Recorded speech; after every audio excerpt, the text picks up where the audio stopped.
Hello, and welcome back to Bedtime and Historian. On a cold night a few days before Christmas, in the year 1144, the walls of a city that had stood as a Christian stronghold for nearly half a century cracked open and fell inward. Inside were merchants and priests and ordinary families, not soldiers. Outside was an army led by a man the East had learned to fear. What happened over the next 4 years would pull a pope, a famous monk, 2 kings, and tens of thousands of people across an entire continent, and almost none of it would unfold the way they intended. If you enjoy these quiet journeys through history, take a moment to like this video and subscribe, but only if you truly enjoy what I do here. And if you feel like it, leave your location and your local time down in the comments. It helps other restless, sleepless people find their way to this little corner of the night, and there is something comforting in knowing that strangers in faraway cities are settling in for the very same story you are. So get comfortable, let your shoulders go heavy, and let yourself drift slowly into the long, strange, and very human story of the Second Crusade. Our story begins not with a king or a saint, but with a city in the dust of the upper Euphrates. Edessa was an old place, far older than the men who held it. It had been a centre of Christian learning for centuries before any Westerner ever saw it, a city of Armenians and Syriac Christians, of scholars and traders, sitting on the edge of the Great Plains, where Asia opened up toward Persia. When the Knights of the First Crusade had come east, almost 50 years earlier, one of their leaders had taken Edessa quietly, more by welcome than by siege, and the county of Edessa had become the first of the Crusader states. It was also the most exposed. It sat far out beyond the others, like a man standing a long way in front of his friends, with his back to a very large crowd.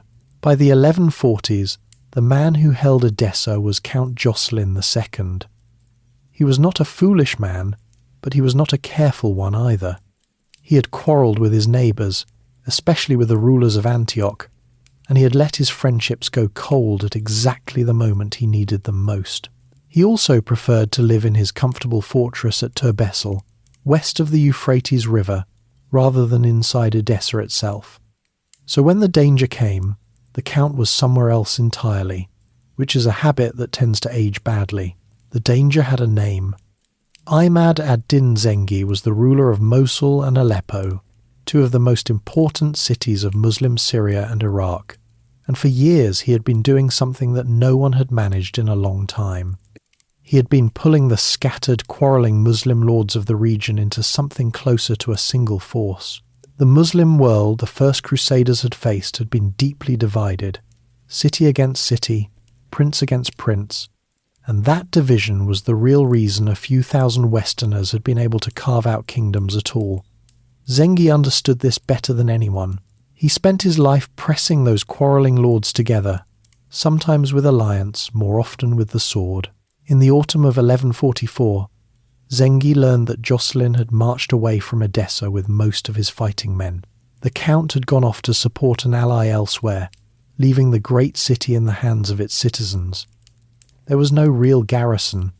The defence rested on the townspeople and on the local clergy, with the Armenian and Latin bishops trying to hold things together. Zengi moved fast.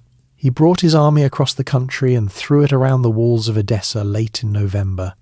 What followed was a siege in the oldest sense. Zengi had engineers, men who understood how to bring down stone, while his soldiers kept the defenders busy on the ramparts. His sappers dug beneath the foundations of a tower, hollowing out the earth and propping the tunnel with timber. The people of Edessa fought as best they could. They had courage, but courage does not hold up a wall that is being eaten away from below. Messengers slipped out to beg Jocelyn to come, and to beg the Prince of Antioch to come, and to beg the King of Jerusalem far to the south. But help was distant, the roads were long, and Zengi gave them no time. On the 24th of December, 1144, the sappers set fire to the timbers in their tunnel. The supports burned through, the earth gave way, and a long section of the wall came crashing down. Zengi's men poured through the gap. The fighting in the streets was brief and terrible. The Latin Christians, the Westerners, were killed or taken as slaves. Crowds of people fled toward the citadel, the inner fortress, hoping the gates would open and shelter them, but the press of bodies at the gate became a crush, and many were trampled or smothered there before they could get inside. The old Armenian archbishop was among the dead. The citadel itself held out only a little longer before it too surrendered. Zengi, it should be said, was not careless with his prize. He had no wish to rule an empty ruin, so he ordered that the native Eastern Christians, the Armenians and Syriac people who had lived there for generations, be spared and allowed to stay, since the city would need inhabitants. It was the Westerners, the foreigners, who were the target. Edessa, the first of the Crusader states, the proud city far out in front, had fallen in a matter of weeks. When the news travelled west, it crossed the sea slowly, carried in letters, and by frightened travellers, and everywhere it landed it caused alarm. For 2 generations the Christian kingdoms in the east had seemed, to people in France and Germany and Italy, like a permanent fact. Jerusalem was in Christian hands.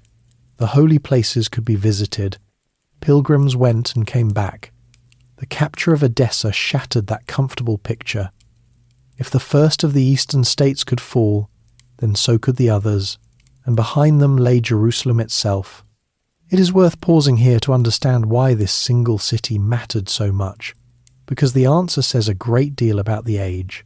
The men and women of Western Europe in the 12th century lived inside a world that was deeply, completely religious. The recovery of Jerusalem by the First Crusade had been understood not as a military event, but as a sign of God's favour, proof that heaven smiled on their efforts.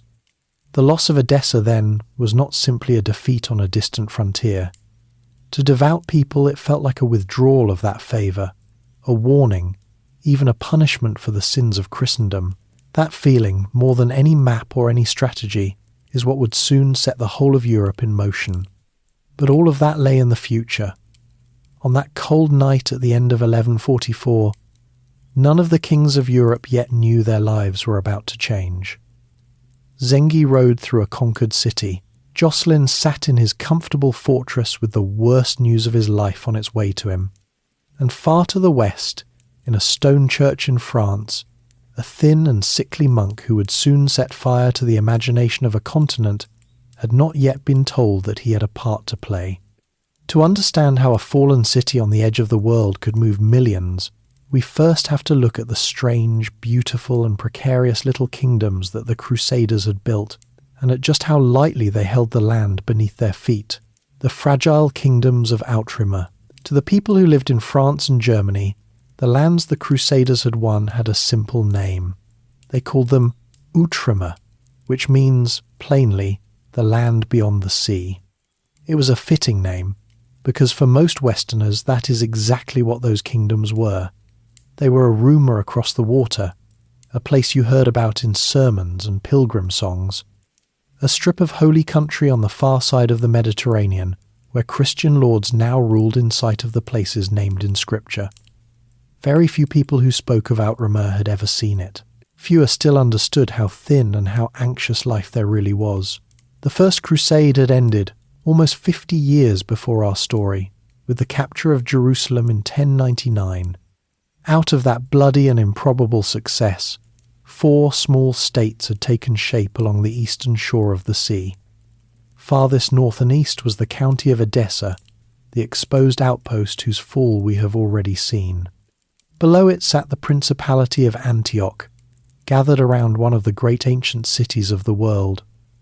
Further south came the county of Tripoli, clinging to its coast and its mountains. And at the heart of it all, the prize that gave the whole enterprise its meaning, lay the Kingdom of Jerusalem. Look at these states on a map, and the first thing you notice is how strange their shape is. They were not broad kingdoms with deep, safe interiors. They were a long, narrow ribbon of territory pressed against the coastline, hundreds of miles from top to bottom, but often only a day or two's ride from the sea to the frontier. Behind that frontier rose mountains and stretched deserts, and beyond those lay the great Muslim cities of Aleppo, Damascus, Mosul and Cairo, each of them larger and richer than anything the Crusaders held. The Christian lords lived, in effect, on a balcony with their backs to the wall and a very crowded street below. What held this ribbon together was stone. The Crusaders were among the most determined castle builders the world has ever seen, and the land filled up with their fortresses. They placed castles to guard mountain passes, to watch river crossings, to overlook the roads that pilgrims and merchants used, and to keep an eye on the borders where raiders might slip through. Some of these were modest towers, others grew into vast strongholds, ringed with walls and built to hold a small garrison against a far larger force for months at a time. The whole system rested on a hard truth. The Franks, as the local people called all the Westerners regardless of where they actually came from, were never numerous enough to win a war by sheer numbers. They had to fight from behind walls and choose their battles with great care. Much of that careful, patient defending fell to a new kind of man who had appeared in these decades, the warrior monk.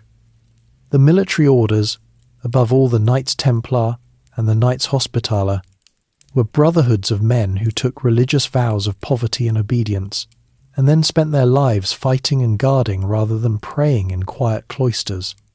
The Templars had begun in a very small way, just a handful of knights who took it upon themselves to protect pilgrims on the dangerous roads, and they took their name from their first home in Jerusalem, the buildings on the Temple Mount. Within a few decades, these orders had become some of the most disciplined and reliable soldiers in the East, and they came to hold many of the strongest castles, because unlike ordinary lords, they did not die out, marry away their lands, or lose interest. The order simply went on. Beneath the lords and the warrior monks lived everyone else, and here the picture grows more complicated than the sermons back home ever admitted. The Frankish rulers were a thin layer at the top of a society made up mostly of people who were not Frankish at all. There were Eastern Christians of many kinds, Armenians and Syriac and Greek. There were Muslims, who in many places remained the majority of the farmers and townsfolk. There were Jewish communities in the cities, and there were merchants from a dozen lands. The Crusaders had come to conquer, but having conquered, they had to live, and living meant a daily arrangement with the very people they had set out to fight. Many Franks of the second and third generation, men born in the East, spoke Arabic, ate the local food, kept cooler Eastern houses, and looked with quiet bewilderment at the rough, overdressed newcomers who kept arriving from Europe, convinced that everything was simple. The lifeline that connected this odd society to the Western world ran by sea, and it was held in the hands of the Italian merchant cities. Genoa, Pisa, and Venice owned the ships that carried pilgrims and soldiers east and brought back the spices, silks, and sugar that made the trade so profitable. In exchange for their fleets, these cities had bargained hard, winning their own quarters in the coastal towns, their own markets, and a healthy share of the customs duties. Without their ships, the Crusader states could not have been supplied or reinforced at all, and the Italians knew it, and they charged accordingly. At the centre of this fragile arrangement sat the kingdom of Jerusalem and its crown. In the years just before Edessa fell, that crown had passed through difficult hands.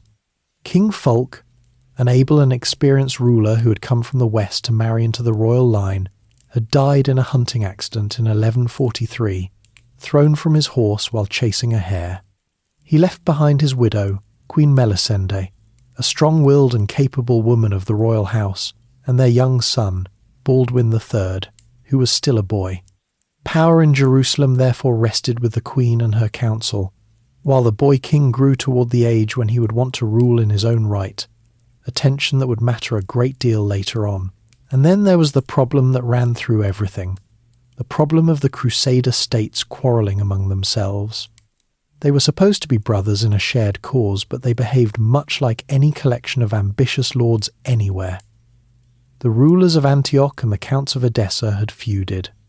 Jerusalem and Antioch eyed each other warily. Each prince guarded his own borders and his own interests, and a threat to one was not always treated as a threat to all. This was the deeper weakness behind the fall of Edessa. Jocelyn had been left to face Zengi largely alone, not because no one could have helped, but because the help that might have come was busy nursing old grudges. For half a century the Crusaders had survived all of this. The thin lands, the small numbers, the long supply lines, and their own divisions, for one simple reason. Their enemies had been even more divided than they were.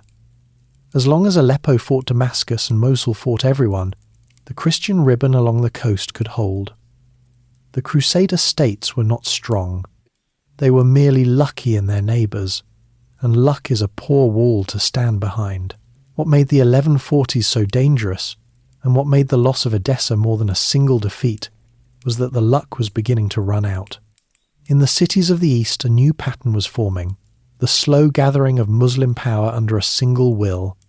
That gathering had begun with the man who took Edessa, and to understand the storm about to break over Europe, we must look more closely at him, and at the cooler, harder son who would inherit his work, Zengi, then his son.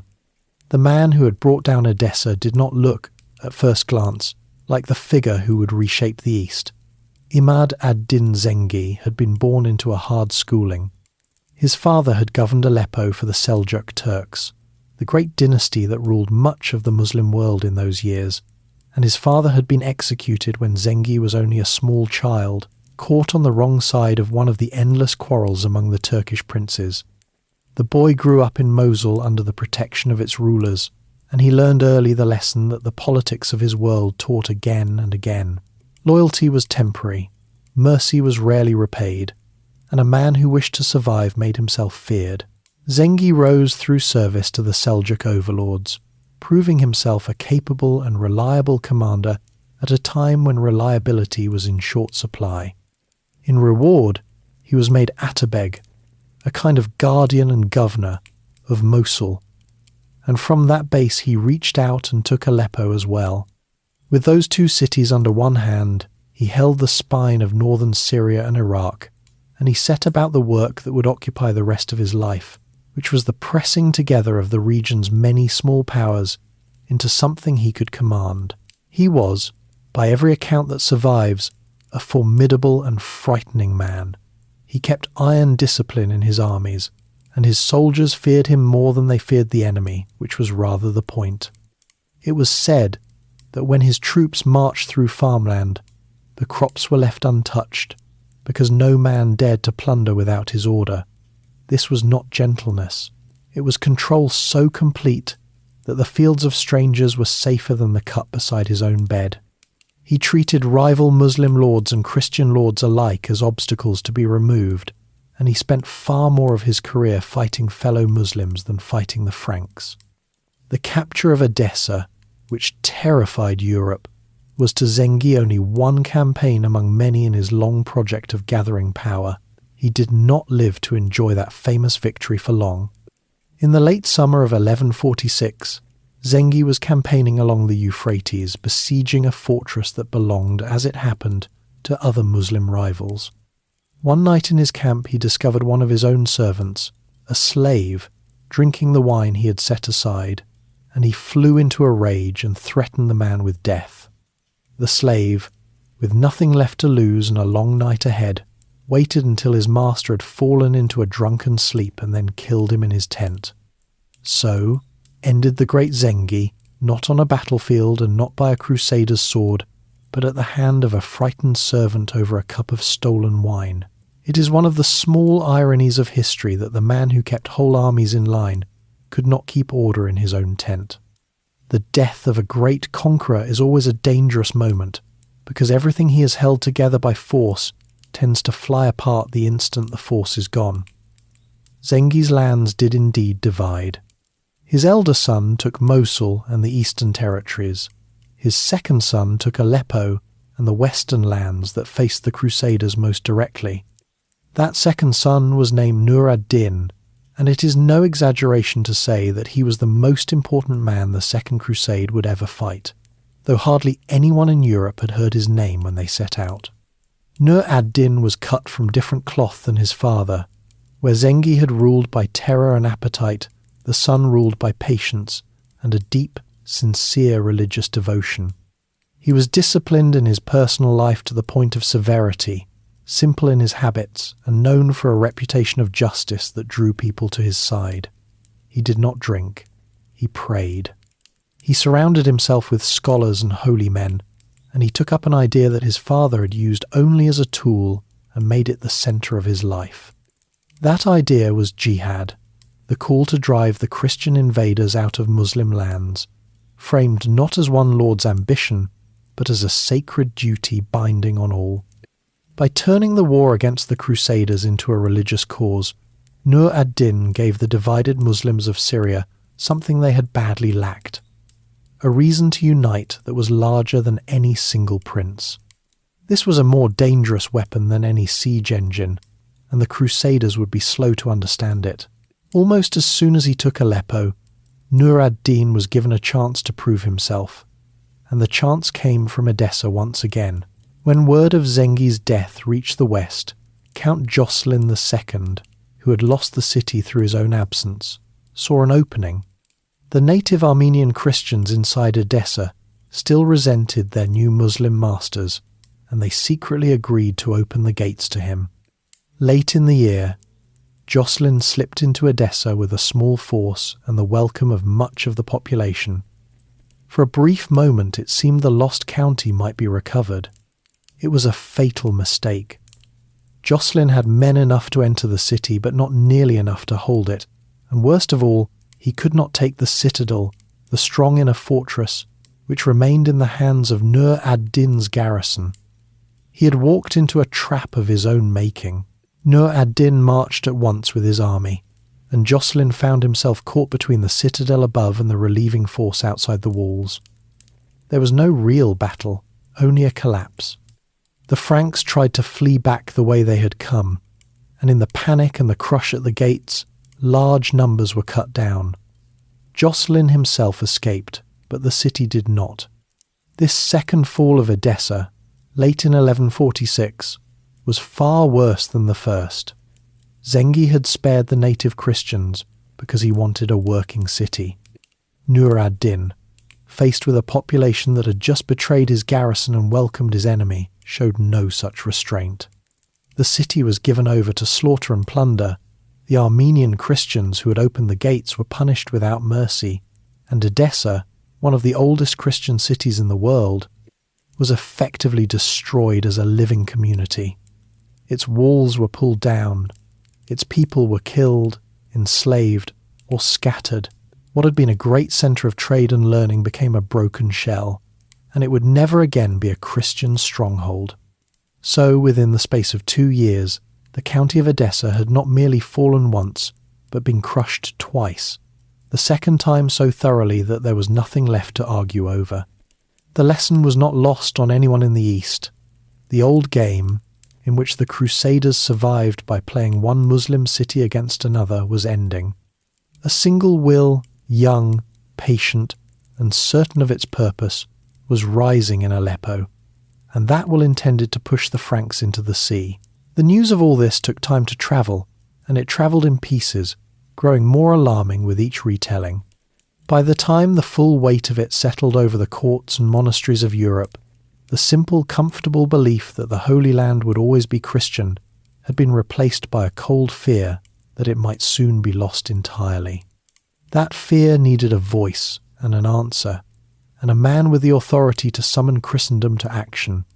That man sat in Rome, on the throne of St. Peter, and he had only recently and reluctantly become Pope at all. It is to him, and to the letter that set everything in motion, that we now turn. The letter from Rome. The man whose word could summon armies had not wanted the job. Early in 1145, the cardinals of the church had gathered to choose a new pope, and their choice fell on a quiet Cistercian monk, an abbot of no great fame, who took the name Eugenius III. He was a gentle and unworldly figure, more at home in the simple routine of a monastery than in the snake pit of Roman politics, and his elevation surprised no one more than it surprised him. Here is a small detail that says much about the age. Eugenius was the first member of the Cistercian order ever to become pope, and he had once been a student and follower of Bernard of Clairvaux, the most famous monk in Europe. So now the former pupil sat on the throne of St. Peter, while the old master remained an abbot, and before long the abbot would be doing the pope's preaching for him. Eugenius had little chance to settle in, because Rome itself was in revolt. The citizens of the city had thrown off papal rule and set up a commune, a self-governing council inspired by memories of the ancient Roman Republic and stirred up by a fiery preacher who denounced the wealth and worldly power of the church. The new pope found his own capital closed to him, and he spent much of his reign moving among the towns of central Italy and France, a pope without a Rome. It was from this wandering, uncertain position that he received the news from the east, the news that the county of Edessa had fallen and then been destroyed, and that the whole Christian presence in the Holy Land now looked dangerously thin. For a pope, even a reluctant one, the response was almost obvious. 50 years earlier, Pope Urban II had called the First Crusade and set in motion the very enterprise that was now in danger.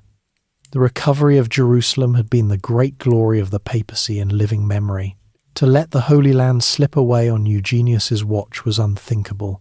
And so, on the first day of December in 1145, the new pope issued a formal letter, a papal bull, calling for a fresh expedition to the east.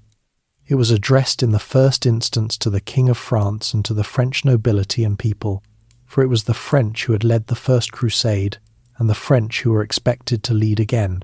The letter is known by its opening words, which mean roughly how greatly our predecessors.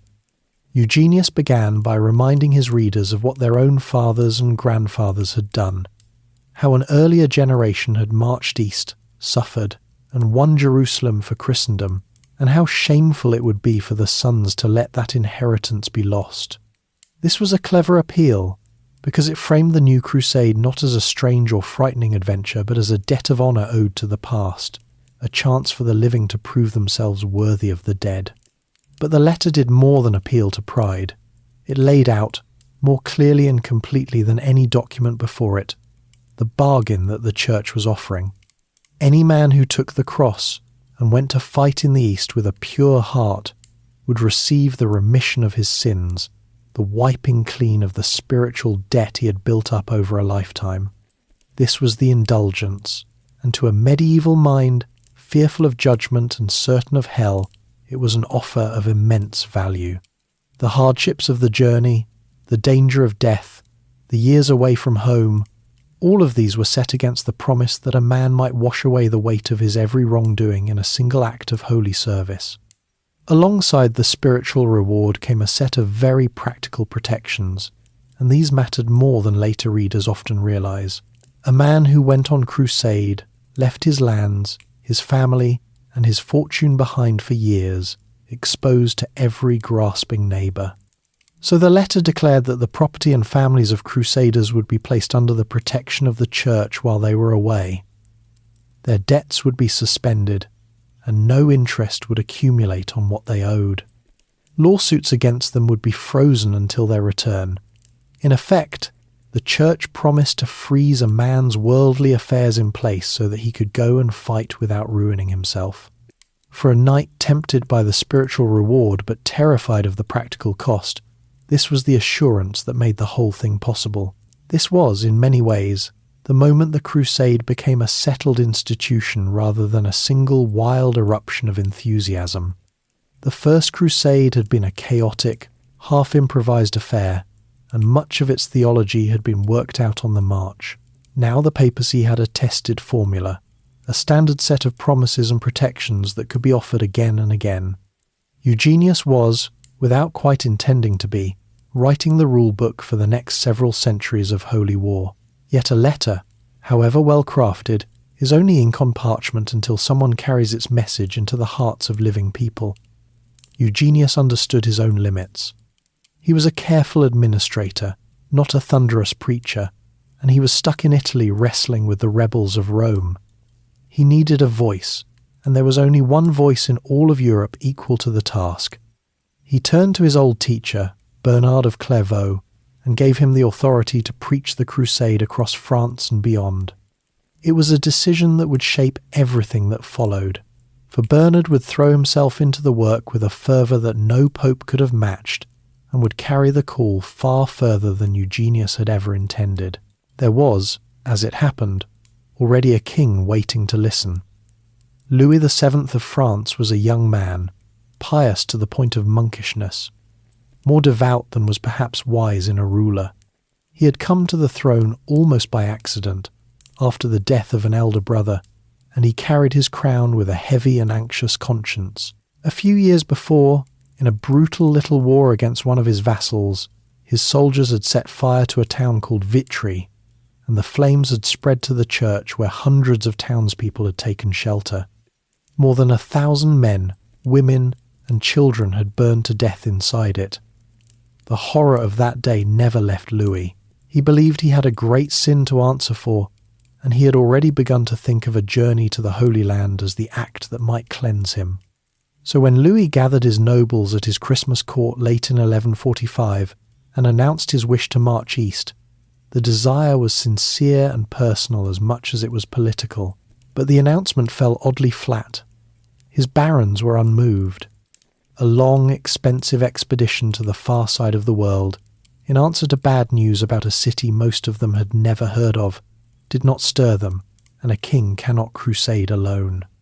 The idea hung in the air, half-spoken, lacking the spark that would turn private devotion into a national movement. That spark was on its way. Bernard of Clairvaux now held the Pope's commission, and Bernard was not a man who failed to move a crowd. The stage was being set for one of the most extraordinary scenes of the age, a gathering on a hillside in Burgundy, where a frail and aging monk would stand before a sea of people and, by the sheer force of his words, send a king and a kingdom on their way to war, to that hillside, and to the strange and powerful figure at the centre of it, we now go, the voice at Vézelay. To understand what happened on the hillside, you first have to understand the man who stood at the top of it, because there was no one else in Europe quite like Bernard of Clairvaux. He was the abbot of a Cistercian monastery in Burgundy, a house he had built up from nothing into the heart of a fast-spreading religious movement. From that quiet base he had become, without holding any high office, the single most powerful voice in Western Christendom. Popes asked his advice. Kings sought his blessing and feared his disapproval. He had settled a disputed papal election, hunted down ideas he judged heretical, and written works of devotion that were copied across the continent. He did all of this from the position of a simple abbot, which only added to his authority, because he could not be accused of seeking power for himself. He was also, in body, a wreck. Years of extreme fasting and self-denial had left him thin, pale, and chronically ill, his stomach ruined by a lifetime of eating almost nothing. He looked less like a leader of armies than like a man already half departed from the world, and yet when he spoke, something happened that no description has ever quite captured. People wept. People shouted. People who had walked into a gathering with no intention of changing their lives walked out having pledged everything. He had a gift, and in the spring of 1146 the Pope had pointed that gift at the whole of France. The Great Assembly was called for the 31st of March at the hill town of Vézelay in Burgundy, where the abbey church held relics said to belong to Mary Magdalene and drew pilgrims from far away. So many people came that the town could not hold them. They overflowed the streets and spilled out beyond the walls, until it was clear that no building on earth would contain the crowd. So a wooden platform was raised on the slope of the hill outside the town, in the open air, where the gathered thousands could see the speakers and hear the words carried down to them on the spring wind. King Louis VII was there, and he had already made his decision public by taking the cross, the act of sewing a cloth cross onto one's garment as a sign of the vow to go on crusade. Beside the king stood his queen, Eleanor of Aquitaine, a young woman who ruled in her own right one of the largest and richest territories in France, the Duchy of Aquitaine in the south. The presence of the king and queen together, ready to depart, gave the whole occasion the weight of a royal undertaking rather than a mere sermon. Then Bernard climbed onto the platform and began to speak. We do not have his exact words, but we know their effect, and the effect was overwhelming. He told the crowd of the danger to the holy places, of the loss in the east, of the chance, here and now, to win the forgiveness of every sin through a single great act of service. He pressed on the very feelings the Pope's letter had aimed at: the debt owed to the heroes of the First Crusade, the shame of standing idle, the glory and the safety of the soul that waited for those who went. And the crowd answered him not with polite agreement, but with a roar. They began to cry out for crosses, demanding the cloth tokens that mark the vow, pressing forward to take them. Bernard had brought a supply of cloth crosses, prepared in advance, and they were gone almost at once, swallowed up by the sheer number of people clamouring for them. So, the story goes, he tore strips from his own monastic habit and handed those out, and when those ran out, others tore up cloth to keep pace with the demand. It is one of the few moments in this whole history where the official record and the popular legend agree that the supply of crosses simply could not keep up with the hunger of the crowd. Men who had come as spectators left as soldiers of the cross. By the end of the day, a vast number of nobles, knights, and ordinary folk had committed themselves to the journey. This was the spark that the king's lukewarm Christmas announcement had lacked. What Louis could not do by royal command, Bernard did by the force of his preaching. From Vézelay the enthusiasm rolled outward across France. Great lords took the cross: the Count of Flanders, the Count of Toulouse, the king's own brother, and many others pledged themselves. Bishops and ordinary parish priests carried the message into their towns and villages. The whole machinery of the church, the pulpits and the processions and the relics, was turned toward a single purpose, and the country began, slowly, to prepare for war on the far side of the world. Bernard did not stop at France. The Pope had given him a wide commission, and Bernard, once moving, was hard to stop. He sent out letters in great numbers, urging lords and churchmen everywhere to join the cause. And he set out himself to preach in person across the eastern lands of France and into the German-speaking territories of the Empire. Everywhere he went, the same scenes repeated. Crowds gathered, the preaching took hold, and men came forward to take the cross. He was, in the language of the time, the engine of the whole movement, and he believed with his whole heart that he was doing the work of God. There is something worth pausing over in all of this, because it tells us how the medieval mind actually worked. To us, looking back, a crusade can seem like a calculated act of policy, the projection of power into a distant region. But to the people on that hillside, it was nothing of the kind. It was, first and last, a matter of the soul. The knight who took the cross was not chiefly thinking about strategy or trade routes, or the balance of power in Syria. He was thinking about his own death, which in that age came early and often, and about what waited for him beyond it. The crusade offered him a path through the terror of judgment, a way to die in a state of grace with all his sins forgiven. That promise, far more than any worldly ambition, is what filled the roads of France with armed pilgrims. Bernard understood this completely, and he played upon it with the skill of a man who had spent his whole life thinking about the fate of souls. But enthusiasm, once unleashed, is a difficult thing to steer. Bernard had set in motion something larger than a single army, a wave of religious feeling that would soon break out in directions he had never planned, against enemies he had never named, in lands far from Jerusalem. Even as he preached, the movement was beginning to take on a life of its own, with all the dangers that implies, and his next great task lay to the east, in the German lands, where the most powerful ruler in Europe had so far shown no interest at all in taking the cross. Winning that ruler over would prove harder than rousing the crowd at Vézelay, and along the way Bernard would have to confront a darker side of the very passions he had stirred. For the same preaching that filled men with holy purpose could, in the wrong mouths, turn into something murderous, and that danger was already gathering along the river Rhine. A king and a warning. The crusade now had a king, a cause, and a wave of enthusiasm rolling across France. What it did not yet have was the involvement of the most powerful realm in Central Europe, the German lands of the Empire, and Bernard set his sights on winning them.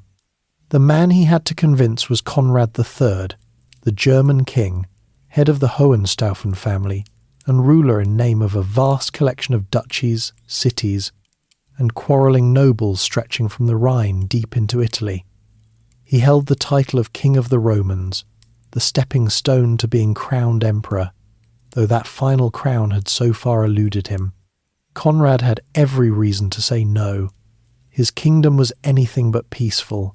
He was locked in a long rivalry with the rival house of Welf, a feud that ran through German politics like a fault line and could break into open war the moment his back was turned. To leave for the east would mean abandoning his realm to its own divisions for years, with no certainty he would return to find a throne. When Bernard first raised the matter, Conrad declined. He listened, he respected the abbot, but he had a kingdom to hold together, and he would not be moved by general appeals to piety. Bernard did not give up. He understood that Conrad would not be won by arguments about Edessa or strategy in Syria. He would have to be reached in a different way, struck directly in the conscience. The chance came at the king's Christmas court, held at the city of Speyer at the end of 1146. There, before the assembled nobles of the realm, Bernard preached, and at the climax of his sermon he did something audacious. He spoke as though he were Christ himself, addressing the king at the Last Judgment, asking him face to face what more God could possibly have done for him, what gifts of power and wealth and honour he had been given, and demanding to know how he would answer for having done nothing with them in God's service. It was a calculated blow, aimed straight at the fear that lived in every medieval ruler, the fear of standing before God with an account that did not balance. And it worked. Conrad, overcome, broke down and declared that he would take the cross. The hall erupted. The German nobility, following their king, came forward in great numbers to take the vow, and among them was Conrad's young nephew Frederick, a man who would one day become one of the most famous of all medieval emperors. In a single afternoon, Bernard had transformed the venture. It was no longer a French expedition. It was a joint undertaking of the two greatest powers of the Latin West, France and the Empire marching together, the largest mobilization Christendom had attempted since the First Crusade. This was Bernard's triumph, and it was real, but the same preaching that filled kings and nobles with holy resolve had, lower down, set loose something far uglier, and Bernard now had to turn and confront the consequences of the passions he had stirred. For the call to war against the enemies of Christ in the distant East had been twisted, in the minds of some, into a call to attack the supposed enemies of Christ close at hand. Along the river Rhine, in the great cities of Cologne, Mainz, Worms and Speyer, lived old and established Jewish communities, and a current of violent feeling was building against them. The Crusaders' world had seen this horror before.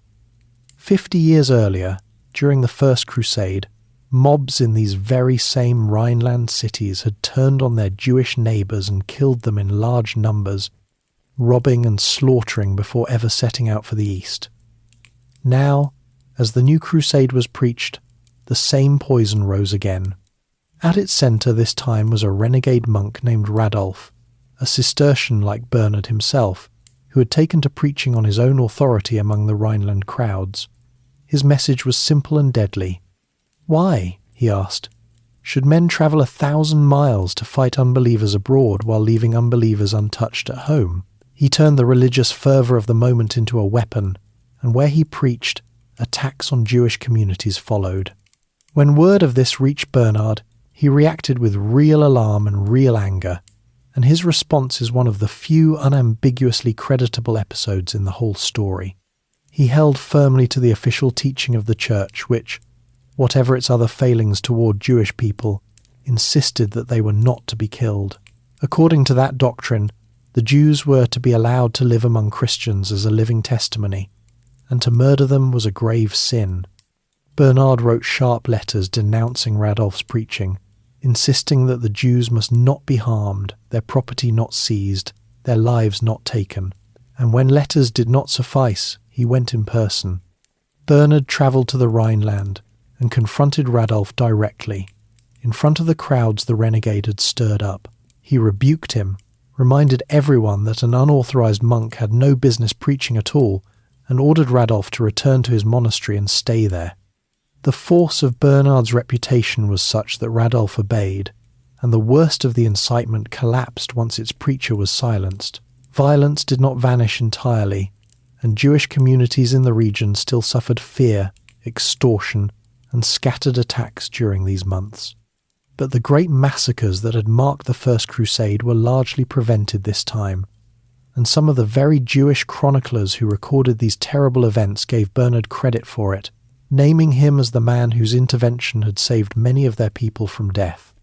It is a strange and revealing corner of the story. The same man whose preaching had whipped up the emotional storm was also the man who rode out to contain its most dangerous overflow. He saw no contradiction in this. To Bernard, the Crusade was a sacred war against a defined enemy in a defined place, and the murder of Jews at home was both a sin and a perversion of that purpose. The crowds he had inspired did not always draw such careful lines, and the gap between the leader's intention and the followers' passions would prove to be a recurring feature of the whole enterprise. With Conrad committed and the Rhineland brought back under some measure of control, the shape of the great expedition began to firm up. 2 royal armies would march east, one French and one German, by land across Europe, through the Balkans and the territory of the Byzantine Emperor, and on into Asia toward the Holy Land. It would be an undertaking of staggering scale. Tens of thousands of fighting men and far more non-combatants moving thousands of miles overland. The logistics alone were enough to give a careful planner sleepless nights, and as we will see, careful planning was not the expedition's strongest quality. But here the story takes an unexpected turn, because the crusade that Bernard had preached did not, in the end, point in a single direction. The wave of enthusiasm he had raised was so broad that it could not be confined to the road to Jerusalem at all. Other men, in other corners of Europe, looked at the indulgence on offer and at the enemies nearest to them, and they asked whether they too might win the same spiritual reward without ever going east at all. Out of that question grew 2 further campaigns, one along the cold rivers and forests of the Baltic against the pagan peoples there, and one in the sunlit kingdoms of Spain and Portugal against the Muslims of the Western Mediterranean. The Second Crusade was about to become not 1 war but 3, and we turn next to those quieter fronts that history too often forgets. 2 quieter wars. Bernard had set out to send an army to Jerusalem, and he had succeeded beyond all expectation. But enthusiasm is not a tame thing.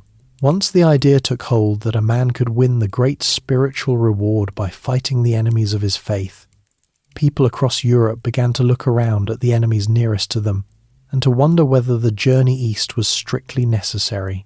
Why cross half the world to fight unbelievers in Syria when there were unbelievers, or at least unwelcome neighbours, much closer to home? Out of that very practical line of thinking, the single crusade Bernard had preached split into 3 separate wars, fought in 3 different corners of the continent against 3 different enemies. The most surprising of these split off in the north, among the Saxon nobles of Germany. When Bernard came preaching the crusade in their lands, many of these lords were distinctly unenthusiastic about marching to the Holy Land.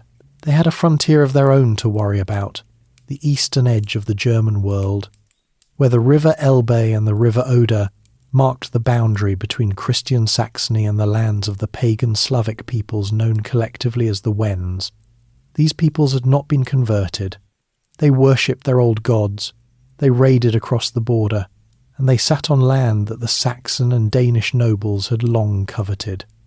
The Saxons put a proposal to Bernard. Rather than travel to the east, let them earn the same crusade indulgence by fighting the pagans on their own doorstep. Bernard agreed, and so did the Pope, who issued a formal letter in the spring of 1147, granting those who fought the Wends the same spiritual rewards as those who marched to Jerusalem. Bernard's own words on the subject have echoed down the centuries for their harshness.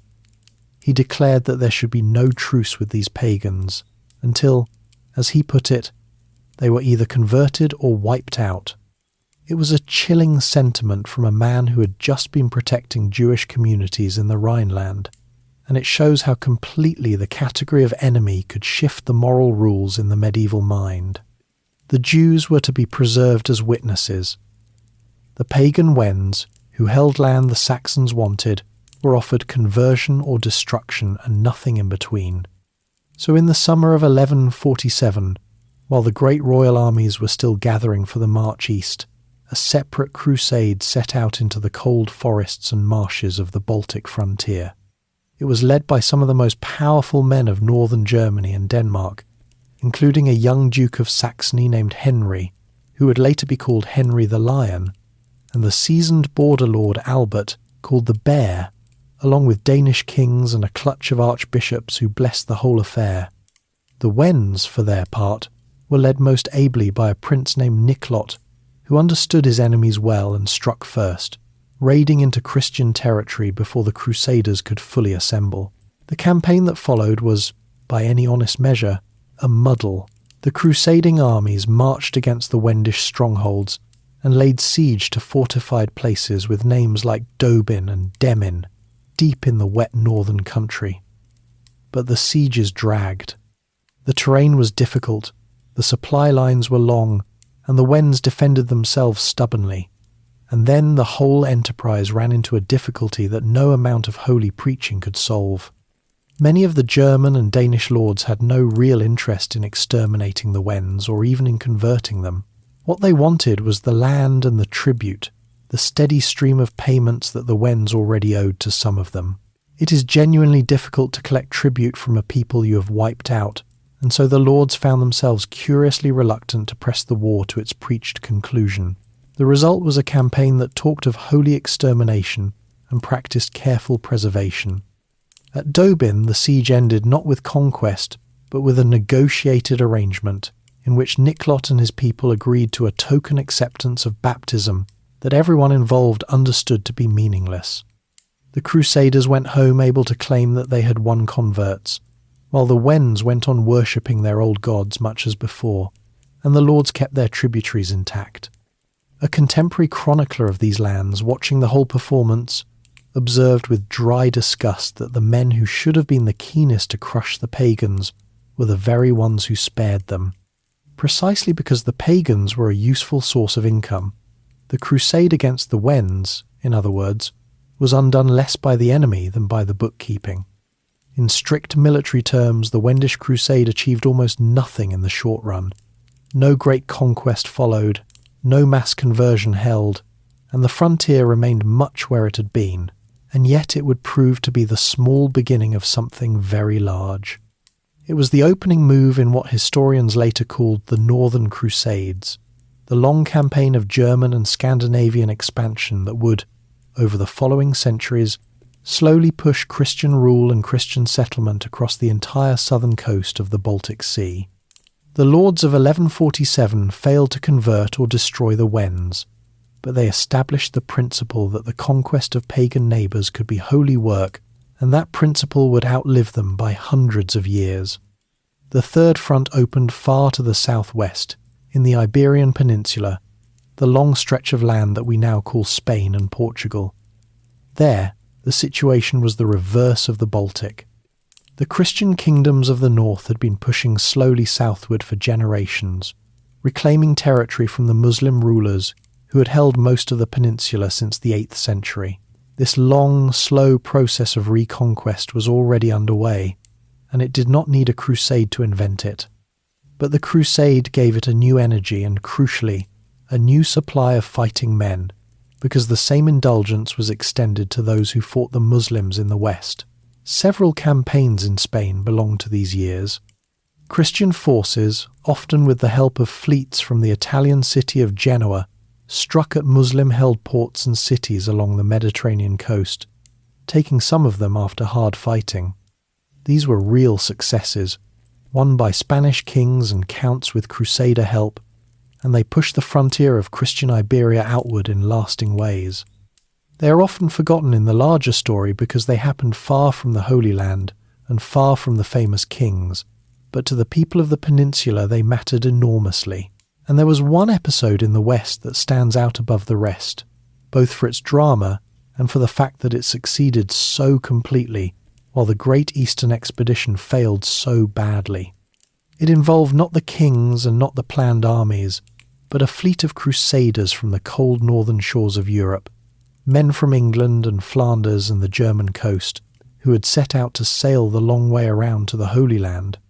Storms and chance and a Portuguese king's clever offer would divert them onto an entirely different target, a Muslim city at the mouth of a river on the Atlantic coast, and what they did there would become the one shining victory of the whole Second Crusade. That city was Lisbon, and its fall is a story worth telling on its own, the fortunate detour to Lisbon.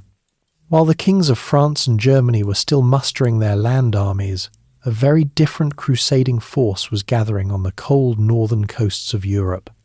These were men who had chosen to reach the Holy Land by sea rather than by the long march overland, and they came from England, Normandy, Flanders, the Rhineland, and the lands along the North Sea. They were not led by kings. They were a loose and democratic sort of company, organised into groups under their own captains, bound together by sworn agreements about how they would share decisions and divide whatever they won. Their fleet was large, something close to 200 ships carrying many thousands of fighting men, and in the late spring of 1147 it set out down the coast of Europe, bound in theory for the eastern Mediterranean, by way of the long route around Spain. Sea travel in that age was at the mercy of wind and weather, and the fleet put in along the western coast of the Iberian Peninsula to wait out bad conditions and take on supplies. There, they found themselves in the young kingdom of Portugal, a realm that had only recently won its independence and was ruled by an energetic warrior king named Afonso Henriques, the first to bear the title King of Portugal. Afonso was deep in his own long struggle to push the Muslim rulers southward and to enlarge his new kingdom, and the arrival of a fleet full of armed and eager crusaders exactly when he needed fighting men must have seemed to him like a gift dropped from heaven. There was a particular prize Afonso had his eye on. Downriver, where the great river met the Atlantic, stood the city of Lisbon, a wealthy and well-defended Muslim town with strong walls and a large population. To take it would transform his kingdom. The king, working through the local bishop, approached the crusaders with an offer.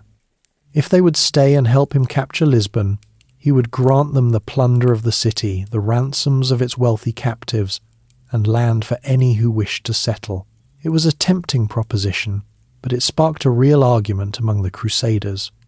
Many had taken vows to fight in the Holy Land, not in Portugal, and some among them suspected the whole thing was a distraction that would line the Portuguese king's pockets at their expense. Others pointed out that fighting Muslims in Spain earned the very same indulgence as fighting them in Syria, and that the journey east could wait. After much debate, the argument for staying won out, and the fleet swung its strength behind the King of Portugal. The siege of Lisbon began on the first day of July in 1147, and it was a long and grinding affair that would last about 4 months. This was not a quick storming, but a patient strangling of a strong city. The Crusaders threw up earthworks and built siege engines, great machines for hurling stones at the walls, and tall wooden towers that could be rolled up to the ramparts. Their engineers, especially the men from the Rhineland and the lands along the coast, were skilled at this work, and they set about undermining the walls in the old way, digging tunnels beneath the foundations. The defenders fought back hard, making sorties out of the gates, burning the Crusaders' machines, and holding out through the heat of summer and into the autumn, hoping for relief that never came. As the months wore on, the situation inside the city grew desperate. Food ran short, disease spread, and the promised help from other Muslim rulers failed to arrive. The defenders, finally, opened negotiations. The terms were agreed. The city would surrender, the lives of the inhabitants would be spared, and they would be allowed to depart or to remain under the new rule, while their wealth would pass to the victors. On the 24th of October, 1147, after 17 weeks of siege, Lisbon surrendered, and the Crusaders entered the city. What followed was uglier than the careful terms had promised. The agreement to spare the inhabitants and to keep order broke down almost at once, as such agreements often did when a long-besieged city finally fell and excited soldiers poured through its gates. There was looting and violence. The terms were honoured only in part, and the city suffered the cruelties that came so regularly at the end of a hard siege. It was not the clean and honourable victory that the chroniclers preferred to describe, and the men who had vowed to fight for their souls did not always behave like it in the moment of triumph. But the result, once the dust settled, was solid and lasting in a way that almost nothing else in this crusade would be. Lisbon passed permanently into Christian hands and into the Kingdom of Portugal, and it would in time become the capital of that kingdom and one of the great cities of Europe. Many of the Crusaders kept their side of the bargain and settled there rather than sailing on, building new lives in a city they had helped to take. And here is a detail that delights anyone who notices it. When the conquered city needed a new bishop to organise its church, the man chosen was an Englishman, a crusader named Gilbert of Hastings, who had come with the fleet and now stayed to govern the souls of a city on the Atlantic coast of Iberia, far from the country of his birth. An English priest became the first bishop of reconquered Lisbon, a small reminder of just how far and how strangely the people of the 12th century could travel. We know an unusual amount about this siege, and that too is a happy accident. One of the Crusaders, very likely an Anglo-Norman priest who was present through the whole campaign, wrote a detailed account of the conquest of Lisbon, describing the voyage, the arguments among the Crusaders, the negotiations with the king, and the long ordeal of the siege itself. It survives, and it gives historians a rare, close view of how one of these expeditions actually worked from the inside. The quarrels and the diplomacy and the grim mechanics of medieval siege warfare told by a man who watched it happen. The capture of Lisbon was, without any argument, the single clear and permanent success of the entire Second Crusade. It is worth dwelling on that fact, because of everything the Crusade set out to do, this was the part that worked, and it worked precisely because it was the part no one had planned. A fleet blown off its intended course, a king with a local ambition, a chance meeting, and a practical bargain produced a lasting conquest, while the grand royal armies marching toward Jerusalem with all the blessings of the Pope and the preaching of Bernard would achieve nothing of the kind. There is a lesson buried in that contrast about the difference between elaborate intentions and lucky improvisation, though the men of the time were too busy to draw it. For all its solidity, though, Lisbon was a sideshow in the eyes of those who had launched the crusade. The heart of the whole enterprise, the reason Bernard had preached and the kings had taken the cross, was the recovery of ground in the Holy Land and the security of Jerusalem. And the instrument meant to accomplish that was the vast double army of France and Germany, now finally assembled and beginning its enormous journey overland toward the east. To understand what became of that great host, and why so much hope ended in so much misery, we have to leave the Atlantic coast behind and join the long columns of men, horses, and wagons as they set out across Europe, and to look closely at who exactly was marching, and how such a multitude could possibly feed and govern itself on the road. The great host on the road. In the early summer of 1147, the great land armies finally began to move. The Germans set out first, under King Conrad III, taking the well-worn road that ran down the valley of the river Danube, through the Kingdom of Hungary, and on toward the frontier of the Byzantine Empire. The French, under King Louis VII, followed a few weeks behind along much the same route. These were not two tidy columns of soldiers. They were enormous, sprawling masses of humanity on the move, and to picture the Second Crusade correctly, you have to picture not an army but something closer to a migrating nation, trailing for miles along the dusty roads of Central Europe. How large were they? The writers of the time, as usual, reached for numbers that strain belief, speaking of hundreds of thousands and even of a host beyond counting. The truth was almost certainly smaller, though still staggering for the age. Tens of thousands of fighting men in each army, and behind them a far larger crowd of people who carried no weapons at all. Medieval chroniclers were not in the business of careful counting, and a writer who wished to convey that an army was very large simply chose a very large number. What is certain is that the combined expedition was the greatest movement of people the West had attempted since the First Crusade, and feeding and governing it would have defeated far better organised men than these. This is a good moment to look closely at who these people actually were, because a crusading host was a slice of the whole of medieval society set in motion, and the differences between its members tell us a great deal about the world they came from. At the top rode the great men, the king and the dukes and counts and bishops, each surrounded by his own household of retainers, servants, cooks, clerks and grooms. These lords travelled in as much comfort as the road allowed, with tents, fine clothing, and supplies of good food and wine. They dressed in garments of fine wool, dyed in strong colours, trimmed with fur and sometimes with silk, for bright colour and costly cloth were the clearest signs of rank in an age that had no other way to advertise it. They ate white bread, roasted and spiced meats, and drank wine, and even on campaign they expected to dine far better than the men who marched beneath them. Below the great lords came the knights, the mounted warriors who were the heart of any medieval army. A knight was an expensive creature. He needed a trained war horse, or several, a coat of mail made of thousands of small iron rings, a helmet, a shield, a sword, and a lance, and all of this cost a small fortune that only a man with land or a generous patron could afford. Over his mail he wore a cloth surcoat, useful for keeping the sun off the metal and for displaying the marks by which men knew one another in the chaos of battle. The whole structure of society in their homelands was arranged to produce and support these armoured riders, with land granted to a man in exchange for his service as a knight, and the knights of France and Germany regarded themselves, with some justice, as the finest soldiers in the world. Beneath the knights marched the great mass of ordinary fighting men, the foot soldiers, the archers and crossbowmen, the sergeants who fought on horseback but lacked a knight's rank.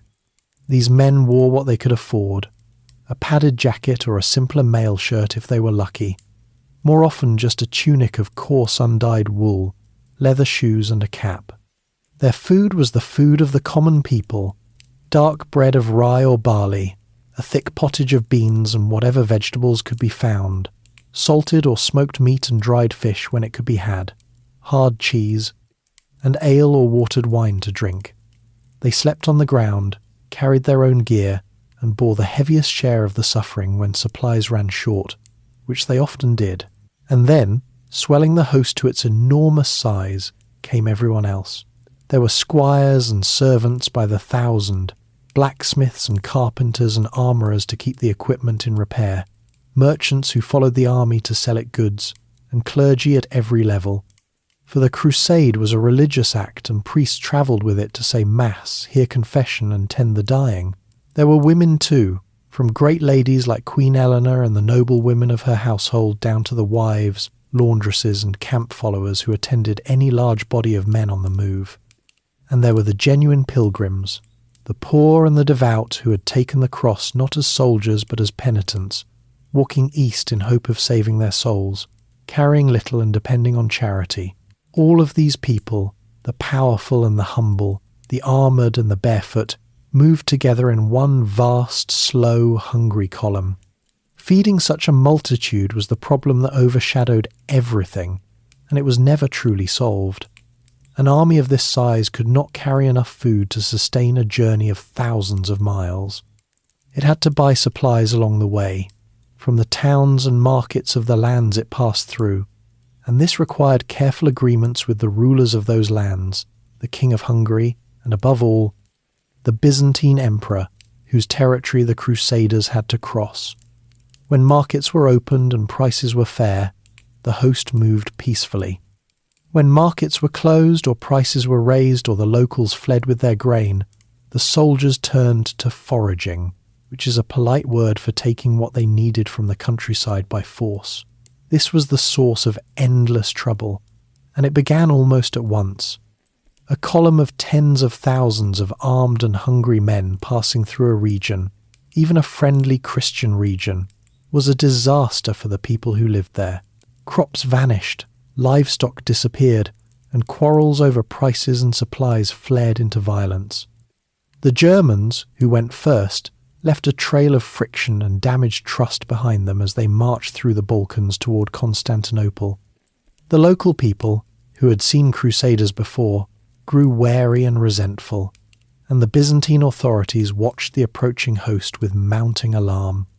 By the time the French followed along the same road, they found a population already soured by the army ahead of them, and their own discipline was not always better. There is something almost touching and almost absurd in the gap between the spiritual grandeur of the enterprise and the grubby reality of the road. These were men who believed they were marching to do the work of God, who had wept at Bernard's preaching and sewn the cross to their breasts in a fever of devotion.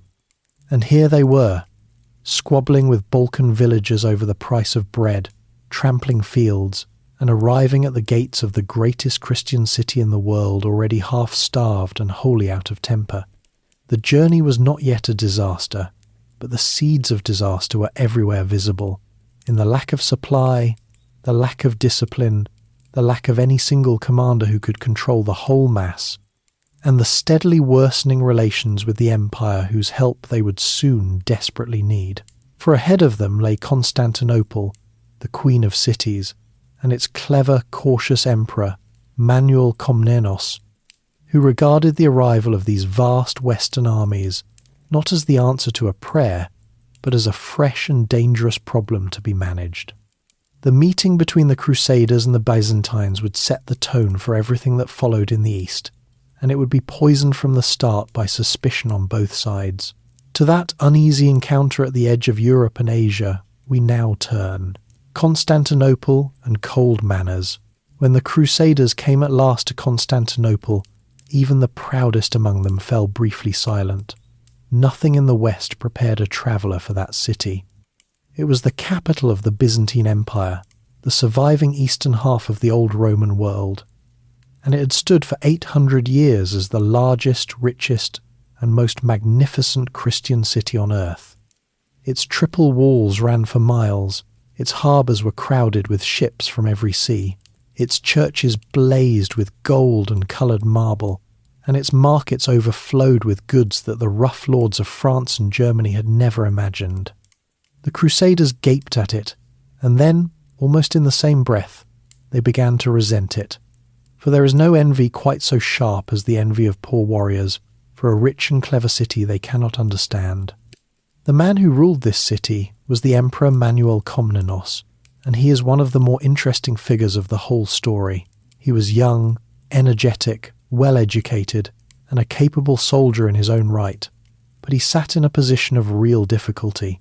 To the east lay the Turks, who had taken much of Asia Minor from his empire over the previous century. To the west lay the rising powers of Latin Christendom, who were nominally his fellow Christians but whom he had every reason to distrust. He remembered, as all Byzantines did, that some of the leaders of the First Crusade had turned out to be as dangerous to the empire as any Muslim enemy, and that one of them had later returned to make outright war on Byzantine soil. Now 2 more Western kings were marching toward him, with armies larger than anything the First Crusade had fielded, and Manuel's first concern was not the liberation of the Holy Land, but the safety of his own capital and his own throne. There was a particular grievance that poisoned the air, and it deserves a clear explanation, because it would echo for the rest of the Crusade and beyond. Manuel had recently come to terms with the Turks who ruled the interior of Asia Minor, the sultanate based around the inland city the Westerners called Iconium. He had a truce with them. From the Byzantine point of view, this was simple common sense. The emperor could not fight everyone at once, and a quiet eastern frontier let him deal with the more immediate problem of the huge crusading armies pouring into his lands.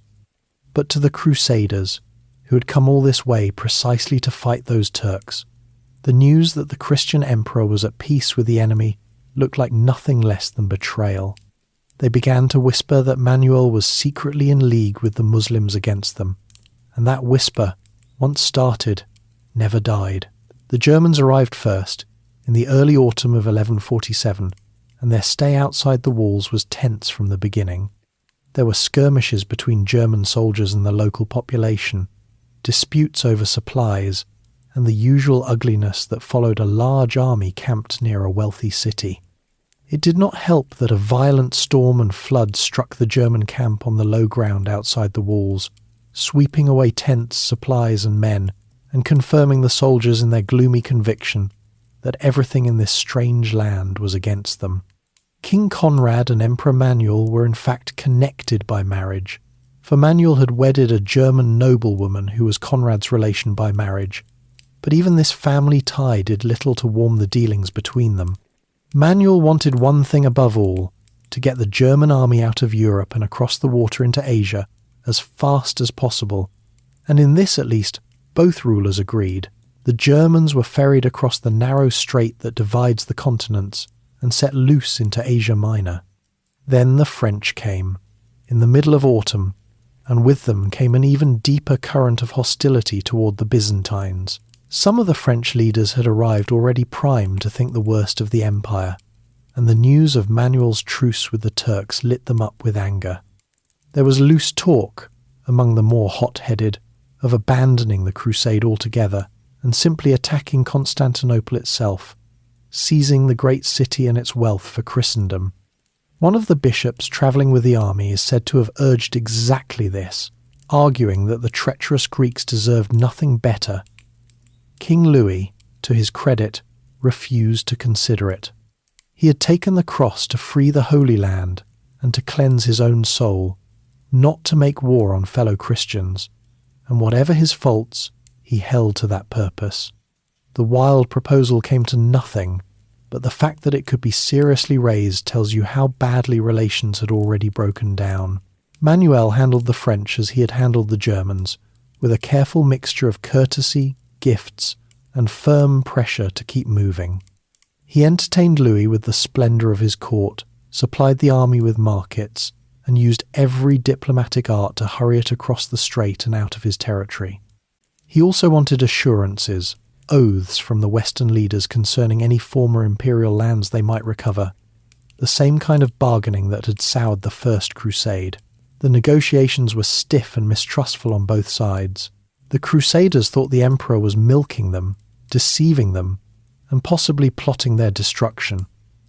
The emperor thought the Crusaders were dangerous, greedy barbarians who might at any moment turn on him. Both views had some truth in them, which is usually the worst kind of misunderstanding to have. In the end, the French too were carried across into Asia, and now the whole enormous enterprise stood on the threshold of the truly dangerous country. Beyond the narrow band of coast that the Byzantines still held lay the interior of Asia Minor, a vast, dry, broken landscape of mountains and high plains that the Turks now controlled. It was hostile ground in every sense. The land itself was harsh, water was scarce, and the Turkish horsemen who roamed it were among the most effective light cavalry in the world, masters of the sudden ambush and the feigned retreat, perfectly suited to harassing a slow, heavy Western army that depended on its supplies. The Byzantines, who knew this country well, gave the Crusaders advice, and the quality of that advice, and whether it was given in good faith, became another bitter quarrel. There was a safer route, longer and slower, that hugged the coast where Byzantine fortresses still offered some protection and supply. There was a more direct route inland, faster on the map but far more exposed to the Turks and the desert. The Germans, marching ahead, chose to strike inland by the direct road, the same road the First Crusade had taken to its famous early victory half a century before. They were confident, perhaps overconfident, trusting that the path that had worked for their grandfathers would work for them. It would not. The world had changed since the First Crusade. The Turks had learned hard lessons about how to fight these Western invasions, and they were waiting. The Byzantine guides, who led the German column into the interior, would later be accused of treachery, of deliberately abandoning the army or leading it astray, though whether through malice or through the ordinary confusion of such a march is impossible now to say. What is certain is that Conrad's great host marched into the dry heart of Anatolia, short of water and short of food, strung out along a difficult road, and that somewhere ahead of it the Turkish horsemen were gathering. The first and worst of the Crusade's military disasters was about to fall, and it would shatter the German army in a single terrible day before the kings had so much as glimpsed the Holy Land, the killing ground of Anatolia. Conrad's army pushed inland from the Byzantine frontier in the second half of October 1147, aiming to cross the interior of Asia Minor by the direct road. From the start, the march went wrong. The Germans had not carried enough supplies for so long and so barren a route, and the great crowd of non-combatants who travelled with them, the pilgrims and servants and camp followers, slowed the column and ate through the dwindling food. As they advanced into the dry country, water grew scarce. The heat and dust wore the men down, and the army strung itself out over the road in a long, vulnerable line. And all the while, unseen or barely seen, the Turkish horsemen were shadowing them, watching, waiting for the column to weaken. The blow fell near the place called Dorylaeum, in a river valley that the men of the First Crusade had made famous by winning a great victory there 50 years before. On the 25th of October, the Turks struck. They came in the manner that made them so deadly. Mounted archers riding in close, loosing volleys of arrows, then wheeling away before the heavy western knights could close with them. The German cavalry charged and found nothing to charge. The Turks simply scattered before them and then reformed to strike again from another direction. Meanwhile, the foot soldiers and the unarmed pilgrims, exhausted and packed together, had no answer at all to the arrows raining down on them. The killing went on, and the German army, the great host that Conrad had led out of the empire with such hope, came apart. It was not a battle so much as a slaughter and a rout. The losses were appalling. The chroniclers say that the larger part of the army was destroyed that day, and in the chaotic flight that followed, and while their exact figures cannot be trusted, the scale of the disaster is not in doubt. King Conrad himself was wounded, and the survivors who could still move turned and fled back the way they had come, harried all the way. What staggered back to the Byzantine frontier was a fraction of what had marched out, a broken remnant of cold, hungry, demoralized men around a wounded king. The German contribution to the Crusade had been shattered in a single day, before it had come within hundreds of miles of the Holy Land, by an enemy it had hardly managed to touch. The wreckage of the German army eventually fell in with the French, who had been following behind, and the two royal forces, now reduced to one, decided to continue together along the safer coastal road. They made their way down toward the western edge of Asia Minor and the old city of Ephesus, where Conrad, still unwell, parted from the others to recover. The French, with the German survivors among them, pressed on into the difficult winter country, and here the second great disaster awaited them. In January of 1148, the army had to cross a mountain called Cadmus, by way of a high and dangerous pass. The plan was sensible enough. The vanguard, the leading division of the army, was to climb to the top of the pass and make camp there, holding the high ground so that the rest of the army and the long, slow baggage train could come up safely behind. But the commander of the vanguard, eager to find a better campsite further on, disobeyed the plan and pushed on over the crest and down the far side, leaving the heights undefended. A gap opened in the army. The main body with the king and the baggage was still toiling up the steep and broken path, strung out and disordered, when the Turks fell on them in exactly the worst possible place. In the narrow defiles of the mountain, the heavy French cavalry could not manoeuvre, the baggage animals panicked, and men and horses were driven over the edges or cut down where they stood. The losses in men, horses and supplies were terrible. King Louis himself came within a breath of death. Separated from his bodyguard in the confusion, unrecognised by the enemy in the press, he is said to have scrambled up onto a rock and defended himself with his sword through the desperate fighting, surviving the night by luck and by the fact that the Turks did not know they had the King of France within their reach.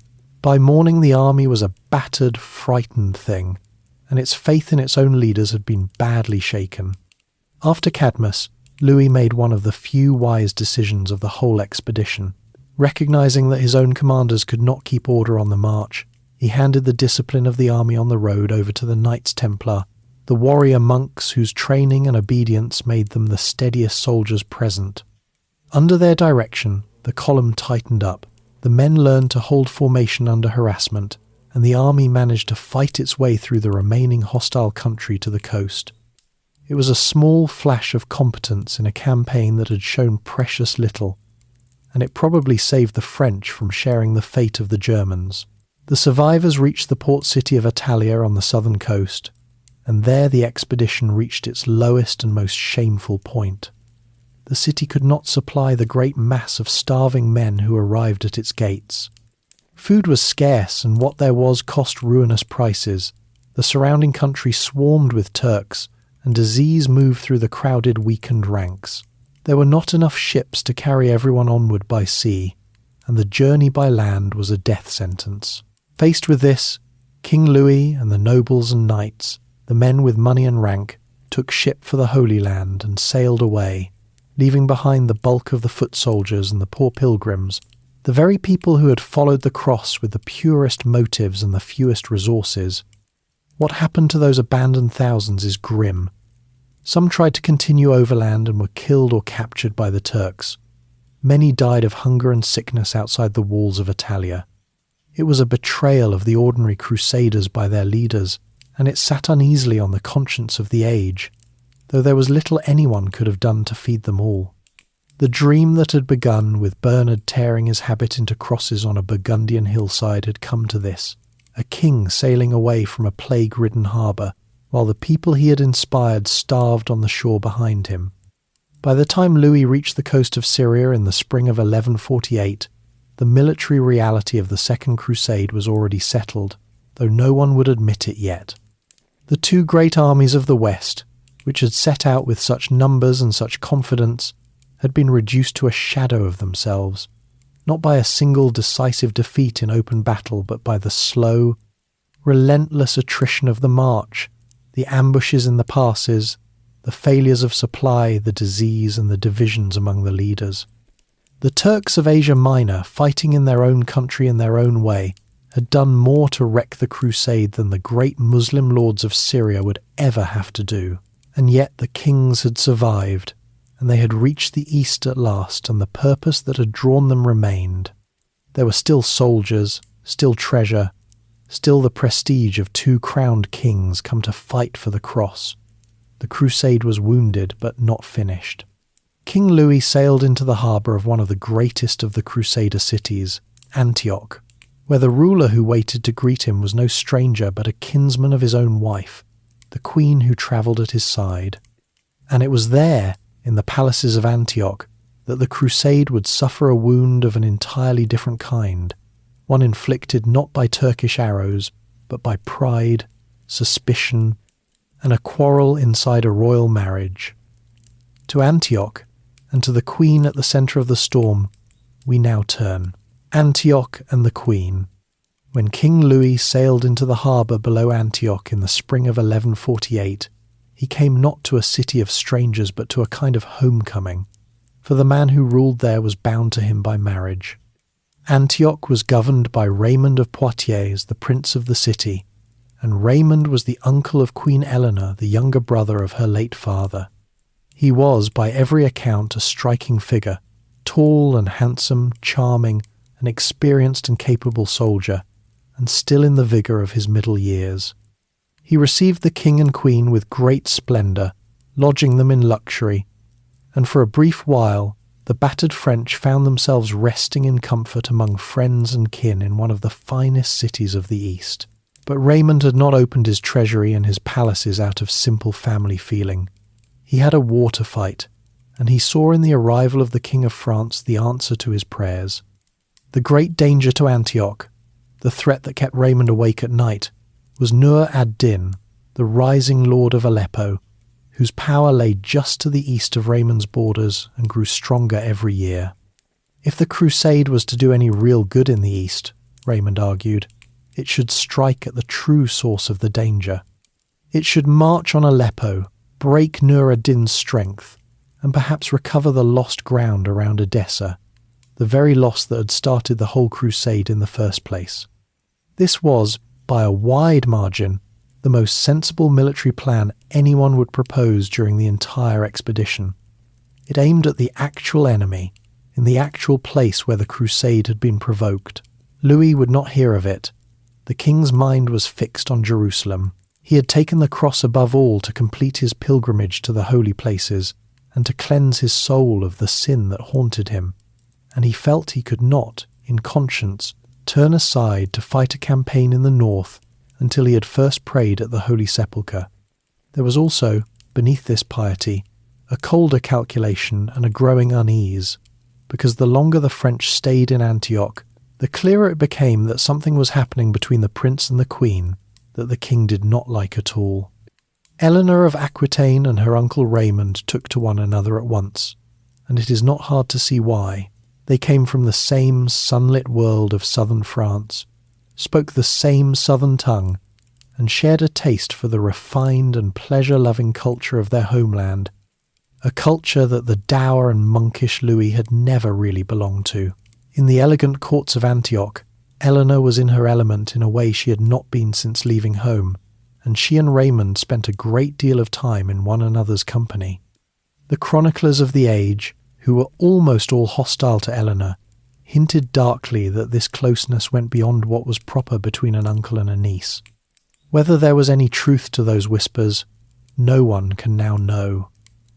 The writers who recorded them had their own reasons to blacken the Queen's name, and the charge of scandal was the easiest weapon to hand. What is certain, and what mattered, is that Eleanor threw her support firmly behind her uncle's plan to attack Aleppo, and set herself against her husband's determination to leave for Jerusalem. This was the spark that turned a strategic disagreement into a personal catastrophe. When Louis announced that he would take the army south to Jerusalem, Eleanor refused to go. She wished to remain in Antioch, and to see the campaign against Aleppo carried out, and when her husband insisted, she struck at the root of their union itself. She raised the matter of their marriage, pointing out that she and Louis were related by blood within the degrees that the Church forbade, both being descended from a common royal ancestor a few generations back. On those grounds, she suggested, their marriage might not be lawful at all and could be dissolved. It was a devastating thing for a queen to say to a king, and it laid bare how completely the bond between them had broken.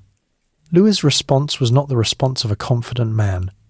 Wounded, jealous, and humiliated, he refused to leave his wife behind in the company of the uncle he had come to mistrust. So he resolved the matter by force. He had Eleanor seized and removed from Antioch, taking her with him out of the city, against her will, to continue south toward Jerusalem. Raymond, his hospitality thrown back in his face and his great plan rejected, withdrew his support from the crusade entirely. The chance to strike at Aleppo, the one target that might have given the whole expedition meaning, was gone, sacrificed to the pride and suspicion of a failing marriage. It is worth pausing on the size of this mistake, because it is one of those moments where private passions decided public history. Raymond's plan had everything to recommend it. It aimed at the real enemy. It had the support of the local ruler who knew the ground, and it addressed the original cause of the crusade. Against it stood nothing but the king's religious stubbornness and his jealousy over his wife. And the king's view prevailed, not because it was wiser, but because he was the king and Eleanor was his to command. The army marched away from the one objective that made sense, and toward a fate that no one yet foresaw. As for Eleanor, this bitter episode at Antioch was the beginning of the end of her first marriage, but very far from the end of her remarkable life. A few years after the crusade limped home, she and Louis did indeed have their marriage annulled, on exactly the grounds of blood kinship she had raised in Antioch, and within a matter of weeks, the freed queen married a younger and more vigorous man, Henry of Anjou, who soon became King of England. Eleanor thus became Queen of 2 countries in succession, and she would be the mother of 2 future English kings, including the famous warrior king known as the Lionheart. The woman whom the chroniclers tried to shame for her conduct on Crusade went on to become one of the most powerful and long-lived figures of the entire age, outliving nearly everyone who had judged her. But all of that lay in the future. In the spring of 1148, the immediate result of the quarrel at Antioch was simply that the Crusade had thrown away its best opportunity and arrived in Jerusalem divided, embittered, and badly reduced in strength. The army that reached the Holy City was a fraction of the host that had set out from Europe. The Germans had been destroyed in Anatolia, the poor had been abandoned at Italia, and now the leadership itself was fractured by the falling out at Antioch. There was not enough left to mount the grand campaign that had been imagined back in France, and the leaders knew it, even if they would not say it aloud. Still, the kings had reached the Holy Land, and the prestige of their presence demanded that something be attempted. The rulers of the Crusader states, who had their own pressing needs and their own ideas about where danger lay, now joined with the visiting kings to decide what this great, costly, and already half-wrecked expedition would actually do with itself. They gathered in council near the coast, the local lords and the kings from across the sea, to choose a target worthy of so much sacrifice. The decision they reached would prove to be the strangest and most self-defeating of the entire crusade, and to understand how grown and experienced men could choose so badly, we must sit in on the council where the fate of the expedition was sealed, the council at Acre. In the high summer of 1148, the leaders of the crusade gathered for a great council near the coastal city of Acre in the Kingdom of Jerusalem. It was, on the surface, an impressive assembly. There sat King Louis VII of France. There sat King Conrad III of Germany, who had recovered from his wounds and made his way to the Holy Land by sea, helped on his way by the very Byzantine emperor the Crusaders so distrusted. There sat the young King Baldwin III of Jerusalem, eager to prove himself, alongside the powerful nobles of his kingdom, the Patriarch of Jerusalem, and the masters of the great military orders, the Templars and the Hospitallers. 2 kings from across the sea, and the assembled leadership of the Crusader states, all in one room, all charged with deciding how the enormous effort and sacrifice of the past 2 years should finally be spent. The question before them was simple to state and hard to answer. Against which target should the crusade march? There were several possibilities, and each had its arguments. There was Aleppo, far to the north, the seat of Nur ad-Din's power and the truest source of danger to the whole Christian presence in the east. There was the ruined county of Edessa, whose loss had started everything, though it was now so thoroughly destroyed and so deep in hostile territory that retaking and holding it was barely imaginable. There was Ascalon, a strong fortress city to the south, held by the rulers of Egypt, a constant thorn in the side of the Kingdom of Jerusalem. And there was Damascus, the great and wealthy city to the northeast, one of the oldest and most famous cities in the world. They chose Damascus. And to understand why this was such a remarkable choice, you have to understand what Damascus actually was at that moment, because it was very nearly the worst target on the entire list. Damascus was a major Muslim power, true, but it was ruled by its own dynasty, independent of Nur ad-Din, and that dynasty was frightened of Nur ad-Din. The Lord of Damascus had no wish to be swallowed up by the rising power of Aleppo, and so, for years, Damascus had maintained a friendly understanding, even a working alliance, with the Kingdom of Jerusalem. The Christians and the Damascenes had a shared interest in keeping Nur ad-Din from uniting all of Muslim Syria under one hand. Damascus was, in plain terms, the Crusaders' most useful neighbour and a buffer against their most dangerous enemy. To attack it, therefore, was to attack a friend in order to make an enemy. If the Crusaders took Damascus, they would gain a rich prize. But if they tried and failed, they would shatter the one alliance that kept the Muslim world divided, and they would drive Damascus straight into the arms of Nur ad-Din, handing him exactly the unity he had been working his whole life to achieve. It was the kind of plan that looks worse the longer you study it, and the council studied it at considerable length before deciding to go ahead anyway. So why did they do it? There were reasons, even if none of them was good enough. Damascus was close to Jerusalem, far closer than distant Aleppo, which meant the army could actually reach it without another murderous march through hostile country. It was immensely wealthy, and the prospect of its plunder was tempting to men who had come a very long way for very little. The local barons of Jerusalem had long dreamed of adding Damascus to their kingdom, and they pressed that ambition hard. The visiting kings, for their part, wanted a glorious and achievable victory to show for their enormous effort, something to carry home and to set against the disasters of the journey. A great city near at hand, full of riches, seemed to offer exactly that. There was also a colder calculation buried in the decision. Some argued that the friendship of Damascus could not last forever, that sooner or later the city would fall under Nur ad-Din's control no matter what the Christians did, and that it was therefore better to seize it now, while the crusade had the strength, than to wait and let it be lost to the enemy. There was a grain of sense in this. The trouble was that it gambled the certain present advantage of an allied buffer state against the uncertain future hope of conquest, and it assumed that the conquest would succeed. If the gamble failed, the Crusaders would lose the friend without gaining the city, the worst of all possible outcomes, and the Crusaders, as it turned out, were not nearly as strong as they imagined. It is tempting, looking back, to see the choice of Damascus as simple stupidity, but that is too easy. The men in that council were not fools. They were experienced soldiers and rulers who had spent their lives in this world. The decision was bad, but it was bad in the way that committee decisions are often bad, the product of too many competing interests, too much wishful thinking, and too little willingness to face an unwelcome truth. The local barons wanted Damascus for their kingdom. The kings wanted a victory for their pride. Everyone wanted something achievable after so much failure.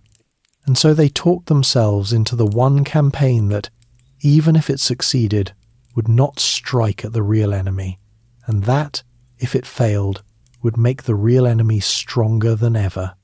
The absence of Raymond of Antioch and his sound plan to attack Aleppo, thrown away in the quarrel over the Queen, hung over the whole proceeding, though no one was eager to mention it.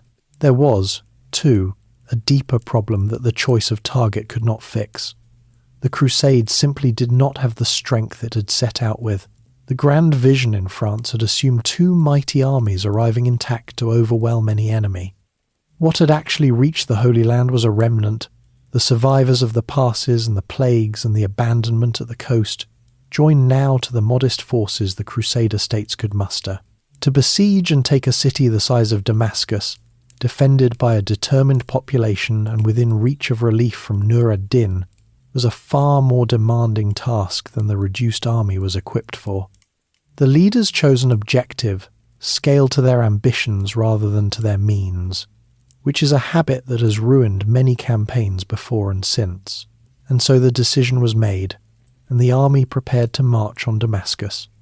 There was, briefly, a kind of energy in it, the relief of finally having a clear purpose after months of frustration, and the leaders persuaded themselves that the rich and famous city would soon be theirs.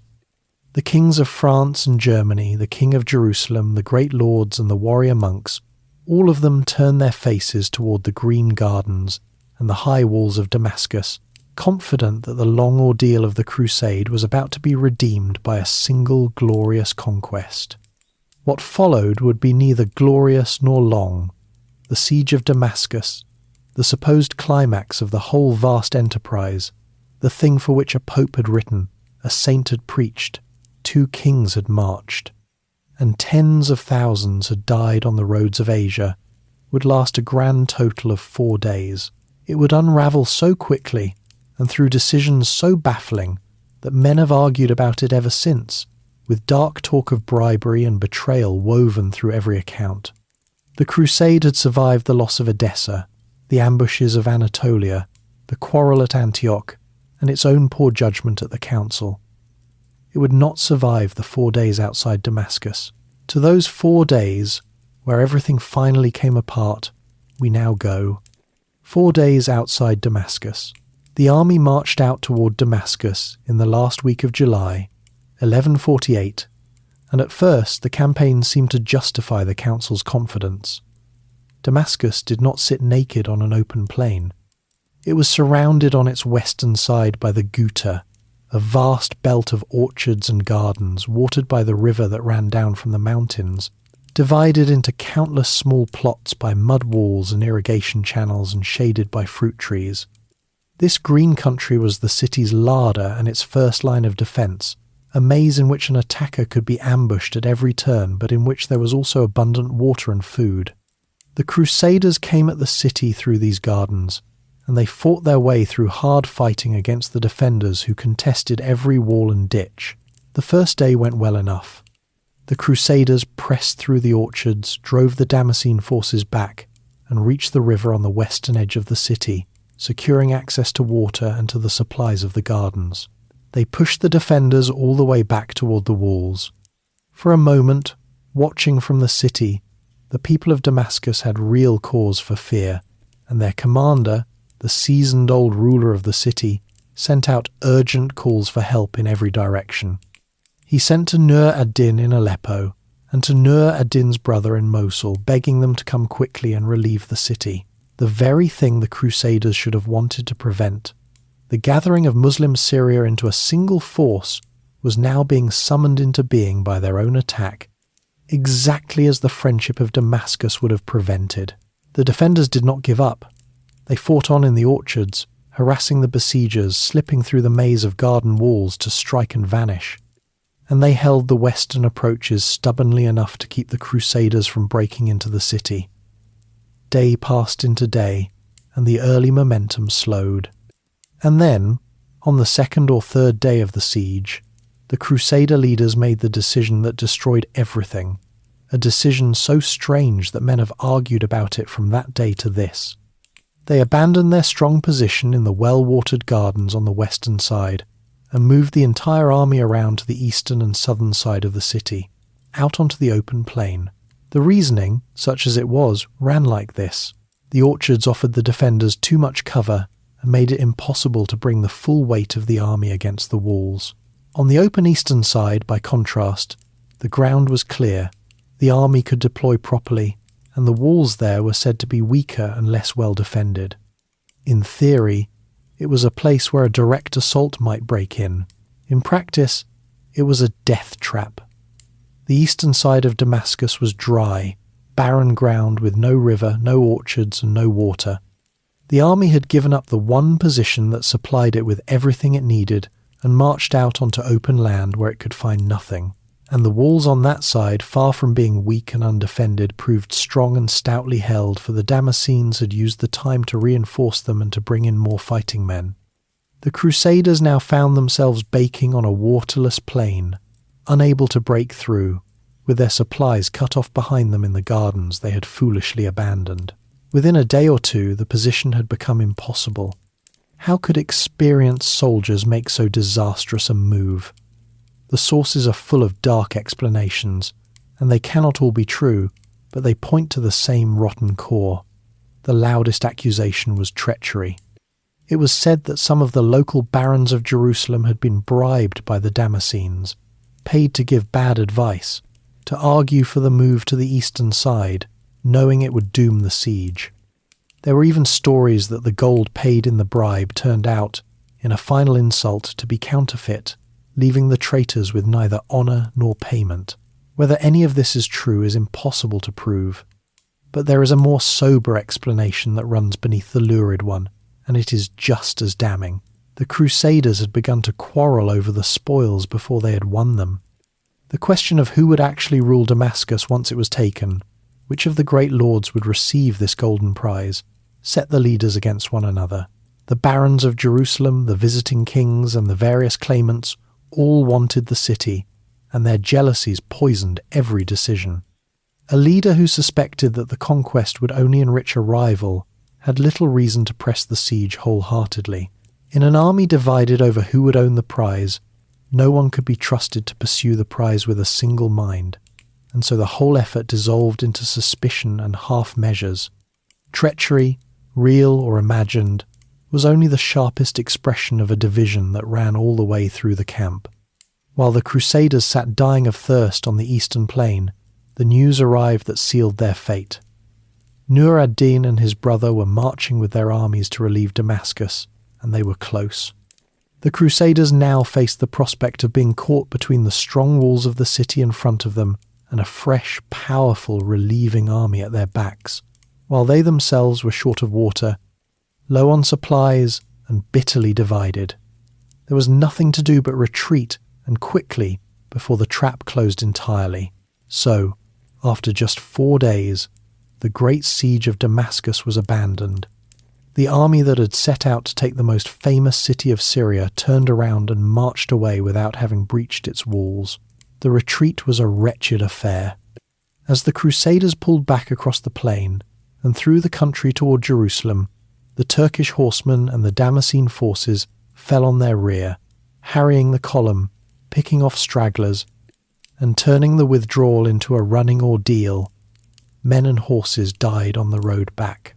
The army that staggered into the kingdom of Jerusalem was beaten, exhausted, and humiliated, and it had nothing whatever to show for the whole enormous enterprise. The recriminations began at once and never really stopped. The Crusaders from Europe blamed the local barons for the treachery they were certain had occurred. The barons of Jerusalem blamed the arrogance and incompetence of the newcomers, who had blundered into a campaign they did not understand. Conrad blamed the men of Jerusalem. Louis blamed his own ill fortune. Everyone agreed that they had been betrayed by someone, because the alternative, that they had simply chosen a foolish target and then thrown away a winning position through their own divisions, was too painful to accept. The 4 days outside Damascus poisoned the trust between the Crusaders of the West and the Christians of the East for a generation, and that broken trust would have consequences of its own. There was no recovering from this. The whole point of the crusade had been to win some great success in the East, and the one great attempt had collapsed in less than a week through a combination of bad strategy, worse tactics, and rotten unity. Conrad, sick at heart, left the Holy Land within a few weeks and sailed for home, his crusade utterly empty of achievement. Louis lingered longer, spending months in the kingdom of Jerusalem, praying at the holy places and doing his pilgrimage, but he attempted nothing more of any consequence, and in time he too sailed back to France. The Second Crusade, which had begun with such fervour on a hillside in Burgundy, ended not with a battle, but with a quiet, shamefaced sailing away. What remained was to count the cost, and the cost was very high indeed, not only in the lives and treasure that had been poured into the sand, but in the new and dangerous shape the East now took because of it. The failure outside Damascus would echo for decades, and to understand its true weight, we have to look at what it left behind, and at the man who would gather up its consequences and turn them into the ruin of the Crusader kingdom, the Long Shadow.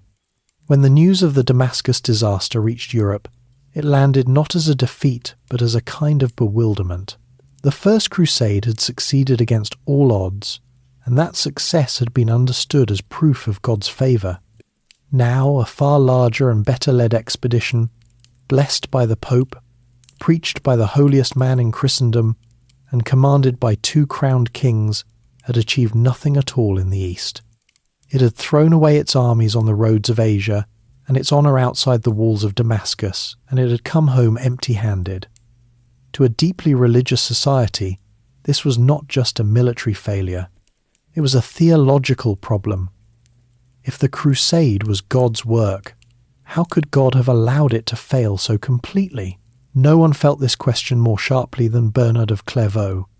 He had staked his enormous authority on the crusade. He had told the crowds that it was the will of heaven, that those who went would have their sins washed away, that the cause could not fail because it was holy. And now it had failed about as badly as anything could. Bernard was left to explain the unexplainable, and the explanation he reached for was the only one available to him. The fault, he insisted, lay not in the cause but in the men who had carried it out.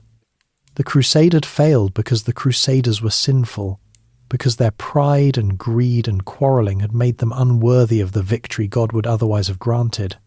He set this argument down in writing, in a long work addressed to the Pope, defending the rightness of the cause while mourning the wickedness of those who had pursued it.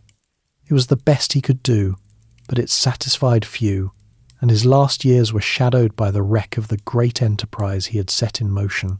The wider effect on Europe was a deep and lasting cooling of crusading enthusiasm.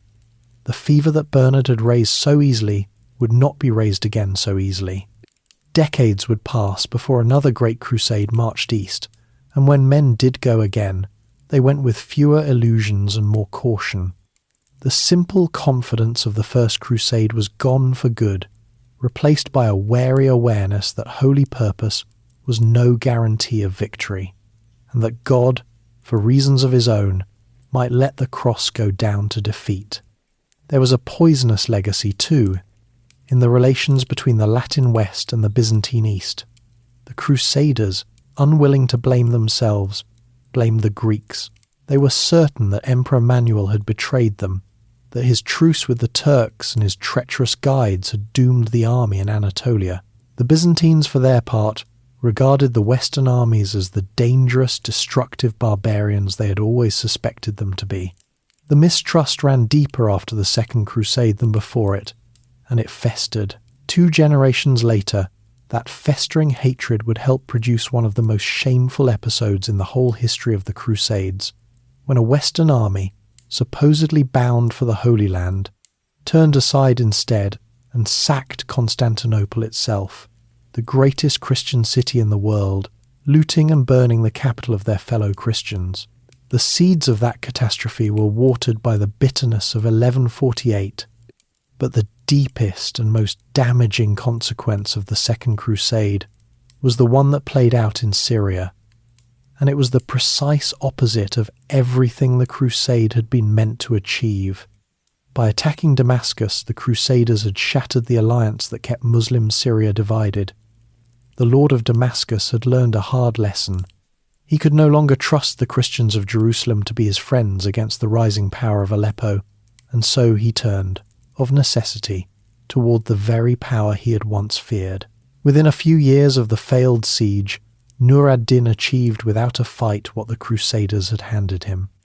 In 1154, Damascus passed peacefully into his control, and for the first time the 2 great cities of Muslim Syria, Aleppo and Damascus, were united under a single ruler. The buffer was gone.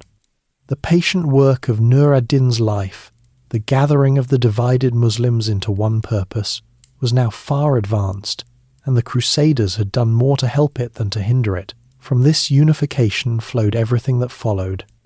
Nur ad-Din, master of Syria, extended his reach toward Egypt, and it was through his campaigns there that a young officer in his service first rose to prominence. That officer's nephew was a man named Saladin, and after Nur ad-Din's death, Saladin gathered up the whole inheritance, uniting Egypt and Syria under one hand and surrounding the Crusader kingdom on every side. The Christians of the East now faced exactly the nightmare that the friendship of Damascus had once held at bay: a single great Muslim power, organized, motivated, and far stronger than any one Crusader state. The end came in 1187. Saladin met the army of the Kingdom of Jerusalem at a place called Hattin and destroyed it utterly, and within months he had taken Jerusalem itself, the holy city that the First Crusade had won with such bloodshed nearly 90 years before. The loss of Jerusalem shocked Christendom into launching the Third Crusade, the famous expedition of the great kings, among them the warrior son of that same Eleanor of Aquitaine, who had quarrelled with her husband in the palaces of Antioch. The threads of this story, once you pull them, run a long way forward, and much of that long chain of disaster for the Crusader states can be traced back to the 4 wasted days outside Damascus, when a divided army threw away the one neighbour that had kept its enemies apart. It is tempting to look at the Second Crusade and see only failure, and in the narrow sense that is exactly what it was. It accomplished almost nothing it set out to do. It cost enormous numbers of lives, and it left the Christian position in the East weaker than it had found it. The one solid gain, the capture of Lisbon, came from the part of the Crusade that no one had planned, carried out by men who were never supposed to be there. But there is something more to be drawn from it than a simple verdict of failure, and it has to do with the gap between belief and reality. The men of the Second Crusade were not cowards or fools. They were brave, devout, and in many cases experienced. What they lacked was unity, sound judgment, and any honest accounting of their own strength against the world as it actually was. They were carried east on a wave of religious feeling so powerful that it swept aside hard questions of supply, strategy, and trust.